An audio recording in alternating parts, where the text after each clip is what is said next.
इसी तरह जंग खैबर के मौके पर हजरत अली ने शुजाअत व बहादुरी के जो जौहर दिखाए, जिसका जिक्र हमेशा बाकी रहेगा और लोगों के दिलों में जोश व बलफला पैदा करता रहेगा।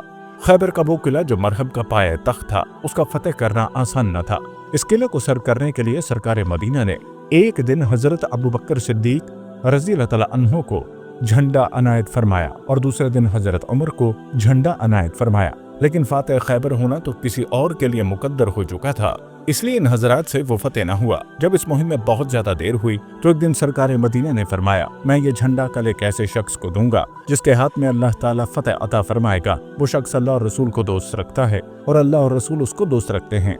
दोस्तों कहते हैं कि हजूर की इस खुशखबरी को सुनकर सहाबा कराम ने वो रात बड़ी बेकरारी से काटी, इसलिए कि हर सहाबी की यह तमन्ना थी कि ऐ काश रसूलुल्लाह सल्लल्लाहु अलैहि वसल्लम कल सुबह हमें झंडा अनायत फरमाएं, तो इस बात की सनद हो जाए कि हम अल्लाह और रसूल को महबूब रखते हैं और अल्लाह और रसूल हमें चाहते हैं, और इस नेमत उस्मा और सआदत कुबरा से भी सरफराज हो जाते कि फातह खैबर हो जाते।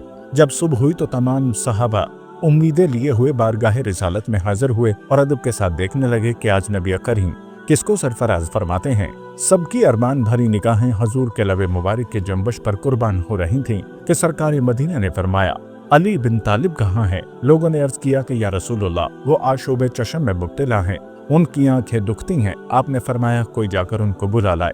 जब हजरत अली लाए गए तो रहमत आलम ने उनकी आंखों पर लुआब दहन लगाया तो वो बिल्कुल ठीक हो गईं।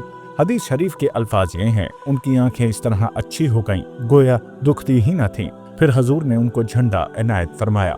हजरत अली करमल्लाह वजह ने अर्ज किया कि या रसूलुल्लाह, क्या मैं इन लोगों से उस वक्त तक लड़ूं जब तक वो हमारी तरह मुसलमान ना हो जाएं? हजूर ने फरमाया, तुम उनको इस्लाम की तरफ बुलाओ और फिर बतलाओ कि इस्लाम कबूल करने के बाद उन पर क्या हुकूक हैं। खुदा कसम, अगर तुम्हारी कोशिश से एक शख्स को भी हिदायत मिल गई तो वो तुम्हारे लिए सुर्ख ऊँटों से भी बेहतर है। बुखारी और मुस्लिम। इस्लाम कबूल करने या सुलह करने की बजाय हजरत अली से मुकाबला करने के लिए मरहब या रिजस पढ़ता हुआ किले से बाहर निकला। मरहब बड़े घुमंड से आया था, लेकिन शेर खुदा अली अल मुर्तजा ने इस जोर से तलवार मारी कि उसके सर को काटती हुई दांतों तक पहुंच गई और वो जमीन पर ढेर हो गया।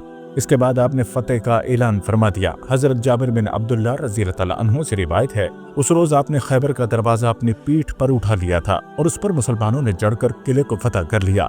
इसके बाद आपने वो दरवाजा फेंक दिया। जब लोगों ने उसे घसीट कर दूसरी जगह डालना चाहा तो 40 आदमियों से कम से ना उठ सका। दोस्तों, अगली रिवायत इससे भी ज्यादा हैरान कुन है। इब्ने असाकर ने अबू राफी से रिवायत की है, हजरत अली ने जंग खैबर में किले का फाटक हाथ में लेकर उसको ढाल बना लिया और फाटक उनके हाथ में बराबर रहा और वो लड़ते रहे, यहाँ तक कि अल्लाह ताला ने उनके हाथों खैबर को फतेह फरमाया। उसके बाद फाटक को आपने फेंक दिया। लड़ाई से फारिग होने के बाद हमारे साथ कई आदमियों ने मिलकर उसे पलटना चाहा, मगर ना पलट सके। प्यारे दोस्तों, याद रहे हजरत अली करमल्लाह वजह इल्म के एतबार से भी उलमाए सहाबा में बहुत ज्यादा ऊंचा मुकाम रखते थे। सरकार मदीना की बहुत सी हदीस आप सल्लल्लाहु अलैहि वसल्लम से मरवी हैं।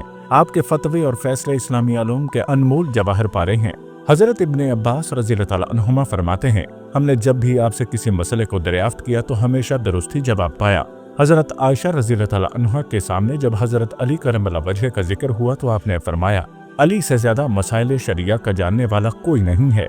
हजरत इब्ने मसऊद रज़ी अल्लाह अन्हु फरमाते हैं कि मदीना तैयबा में इल्म फराइज और मुकद्दमात के फैसले करने में हजरत अली से ज्यादा इल्म रखने वाला कोई दूसरा नहीं था। और हजरत सईद बिन मुसीब रज़ी अल्लाह अन्हु फरमाते हैं, हजूर सल्लल्लाहु अलैहि वसल्लम के सहाबा में सिवाय हजरत अली करमल्लाह वजह के कोई ये कहने वाला नहीं था, जो कुछ पूछना हो मुझसे पूछो।